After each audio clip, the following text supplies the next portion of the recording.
මුහුදු මංකොල්ලකාර මාරිස් සහ ඔහුගේ හිතමිත්‍ර නසීර් මුහුදු මංකොල්ලකාර නායකයාට විරුද්ධව එසේ කතා කරමින් සිටියේදී මුහුදු මංකොල්ලකාර ස්කාලට් අසල තිබූ ගසකට මුවා වී ඒ හැම දෙයක්ම අසාගෙනයි සිටියේ.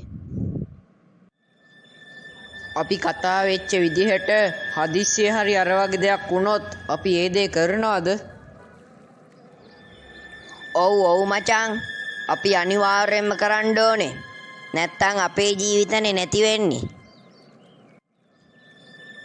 එහෙනම් මාරිසුයි නසීරුයි හදන්නේ නායකතුමාට විරුද්ධ වෙන්න. නායකතුමා හදන්නේ නිදානේ හැමෝම අතරම සමසමව බෙදලා දෙන්න. මේ දෙන්න තීරුම් අරන් තියෙන්නේ වැරදි විදිහට. ඉන්නකෝ කරන්න හොඳ වැඩක්.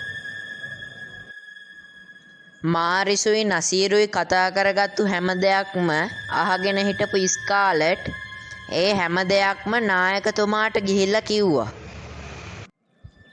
මේ කරන්න යන ද්‍රෝහි වැඩේට උන් දෙන්නා මරලත් මදි.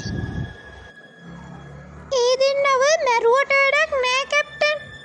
අපි ඒ දෙන්නට ඒ දෙන්න කරන්න යන්නේ වැරද්දක් කියලා තීරුම් කරමු.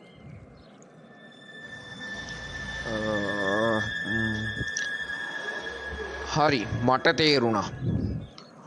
අපි නිදාන්නේ ගත්තට පස්සේ නිදාණයෙන් වැඩි කොටසක් මාරිස්ටයි නසීර්ටයි බෙදලා දෙමු කියලා අපි දෙන්න බොරුවට මාරිස්ට ඇහෙන්න කියමු. ඒ අදහස හොඳයි නේද? ඒ අදහස නම් හොඳයි නායකතුමනි. එතකොට මාරිසු ගිහිල්ලා නසීරට කියයිනේ. එතකොට ඒ දෙන්නටම තේරෙනවා ඒ දෙන්න කරන්න යන්නේ වැරද්දක් කියලා.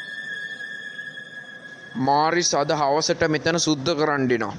එතකොට අපි අපේ සැලසුම ක්‍රියාත්මක කරමු. හරි නායකතුමනි. එහෙනම් අපි එහෙම කරමු.